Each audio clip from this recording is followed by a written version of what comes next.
ప్రకాశం జిల్లా ఒంగోలులో జరిగిన సంచార జాతుల ఆత్మీయ సదస్సుకు ముఖ్య అతిథిగా NT-DNT జాతీయ చైర్మన్ శ్రీ బికురాంజీ పాల్గొన్నారు. సంచార జాతులకు ప్రత్యేక రిజర్వేషన్ కల్పించేలా శీతాకాల పార్లమెంట్ సమావేశంలో ప్రవేశపెట్టాలని ఆంధ్ర రాష్ట్ర సంచార జాతుల రాష్ట్ర సంఘం అధ్యక్షుడు పెండ్ర వీరన్న డిమాండ్ చేశారు.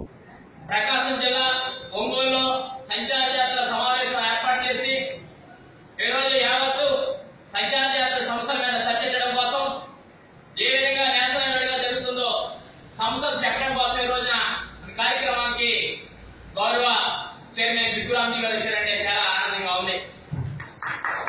అయితే నా పేరు పెండ్ర వీరన్న, నేను మొదలు వస్తుంది పశ్చిమ గోదావరి జిల్లా నరసాపురం మండలం సీతారామపురం గ్రామం. కమిషన్ చాలా కమిషన్ వేసిన భారతదేశంలో అనంతసేన అయ్య గారు కమిషన్ మొదలేసుకుని ఈ రోజు పెద్దలు వేసినటువంటి చైర్మన్ గా బికురాంజీ గారు కమిషన్ వరకు కూడా అనేక కమిషన్ రిపోర్ట్ ఇచ్చినాయి. 61-82లో 82 రాఘవ గారి కమిటీ రిపోర్ట్ మేరకు 22 కులాలను SC జాబితాలో చేర్చాలని ఆ రోజు 22 కులాలు రికమెండేషన్ చేస్తే చెంచు ఎరుకుల యానాది లంబాడీని 4 కులాలను చేర్చి 18 కులాలు పక్కన పెట్టి తొక్కువేశారని విషయాన్ని దృష్టిలో పెడతామన్నా. గద్వాల ప్రజలను టీఆర్ఎస్ నాయకులు మోసం చేస్తున్నారని గద్వాల కాంగ్రెస్